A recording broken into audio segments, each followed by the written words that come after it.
Kisah Potrekoning. Cerita tentang Potrekoning atau Putri Kuning adalah cerita dari Sumenep di Pulau Madura. Ia seorang putri yang cantik dan anak dari Raja Sumenep. Wajahnya elok rupawan serta kulitnya yang kuning langsat. Itulah hingga dia disebut sebagai Potrekoning oleh warga Madura. Potrekoning terkenal juga dengan tutur bahasanya yang halus dan lembut, budi pekertinya. Setelah menjelma menjadi Putri Kuning cantik nan dewasa, ayahandanya, yaitu Pangeran Satjadiningrat, mengingatkan agar Potrekoning segera menikah. Mendengar kata-kata ayahnya, hati Potrekoning menjadi sedih, sebab dia belum ingin menikah sekarang. Potrekoning masih ingin bebas dan menikmati masa remajanya. Banyak teman-teman Potrekoning di dalam keraton. Mereka kebanyakan gadis-gadis cantik, putri anggota kerajaan Sumenep. Setelah merenung, Potrekoning akhirnya memberanikan diri untuk menemui ayahnya.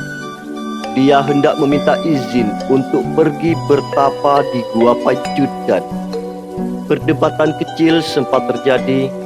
Ayahandanya menolak permintaan Potrekoning, tetapi Potrekoning menghibah terus kepada ayahnya. Akhirnya hati ayahandanya menjadi luluh. Setelah mendapat restu dari ayahnya, berangkatlah Potrekoning meninggalkan keraton yang identik dengan kehidupan megah dan mewah menuju ke tempat tujuan ditemani dua orang prajurit dari kerajaan. Ayahanda dan ibunda Potrekoning tampak ikhlas melepas kepergian putri sematawayangnya mereka. Di tempat pertapaannya, Potrekoning benar-benar menjalani tirakatnya. Dia tidak makan, tidak minum, dan tidak tidur. Pada pertapaan selama beberapa puluh hari, Potrekoning sempat tertidur dan di dalam tidurnya ia bertemu dengan pemuda tampan nan gagah perkasa bernama Adipodai. Potrekoning tidak mengenal siapa pemuda tersebut. Saat terbangun dari tidurnya, hati Potrekoning menjadi gelisah tidak karuan. Dia masih memikirkan sosok pemuda yang datang dalam mimpinya tersebut. Dia bingung, kenapa pemuda itu juga menyebutkan namanya dengan jelas di dalam mimpi. Siapakah dia? Begitulah kata hati Potrekoning. Keesokan harinya, Potrekoning memutuskan kembali pulang ke keraton Sumenep bersama dua orang pengiringnya. Setibanya di keraton, Potrekoning kembali melaksanakan aktivitasnya sehari-hari dengan selalu didampingi dayang-dayang kesayangannya. Kegiatan Potrekoning diantaranya salat 5 waktu, salat tahajud, berzikir dan mengaji. Pada suatu malam, Potrekoning menceritakan kisah mimpinya kepada dayang yang menemaninya tidur di keraton. Tetapi dayang tersebut tidak memberikan komentar apapun terkait masalah mimpinya Potrekoning. Hati Potrekoning menjadi tenang setelah bercerita kepada dayang tersebut. Sebelum dilanjut, jika Anda berkenan, like, subscribe, dan share, serta aktifkan lonceng notifikasinya agar bisa menjadi motivasi. Hari berganti hari, bulan berganti bulan. Semakin lama perut Potrekoning semakin membesar. Dia heran dan tidak mengerti apa yang sebenarnya terjadi pada dirinya. Ayahanda yang mengetahui perihal kehamilan Potrekoning menjadi marah besar. Dipanggilnya putrinya tersebut. Ayahandanya mengira bahwa selama ini Potrekoning telah membohonginya dengan pura-pura bertapa kala itu.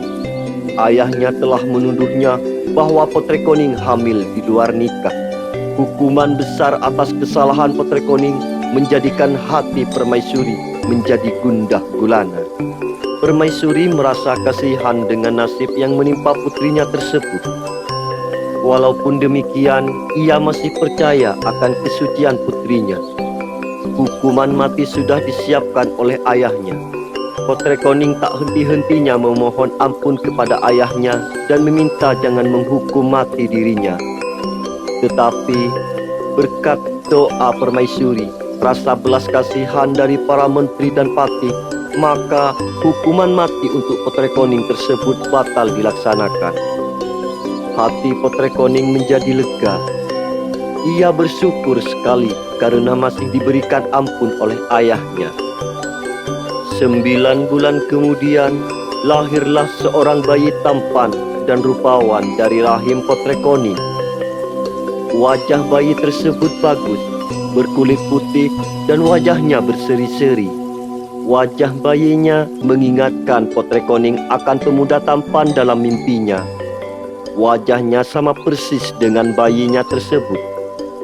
Tetapi ada sedikit kejanggalan saat Potrekoning melahirkan, di mana tidak ada darah dalam ari-ari bayi. Sungguh, ini merupakan keajaiban. Setelah mencium putranya beberapa kali, akhirnya Potrekoning menyuruh dayangnya untuk menaruh putranya tersebut di tempat yang sangat jauh dan aman. Demi keselamatan dirinya, Potrekoning harus rela melepas kepergian anaknya. Dengan sangat berat hati, disertai derayan air mata kesedihan, Potrekoning menyerahkan bayi mungil tersebut kepada dayangnya. Maka si dayang berangkat ke hutan dan menempatkan bayi Potrekoning di tempat yang aman. Bayi tersebut diletakkan di bawah pohon besar nan rindang dan ditutupi dengan daun-daunan.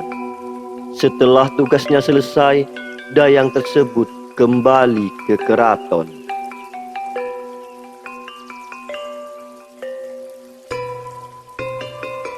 Kisah Potrekoning ini merupakan kisah cerita rakyat Sumenep yang dilansir dari situs rantihartanti.blogspot.com.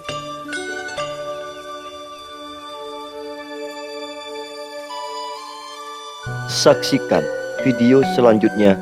Semoga cerita ini bisa diambil hikmahnya. Mohon maaf jika ada salah kata. Wassalam.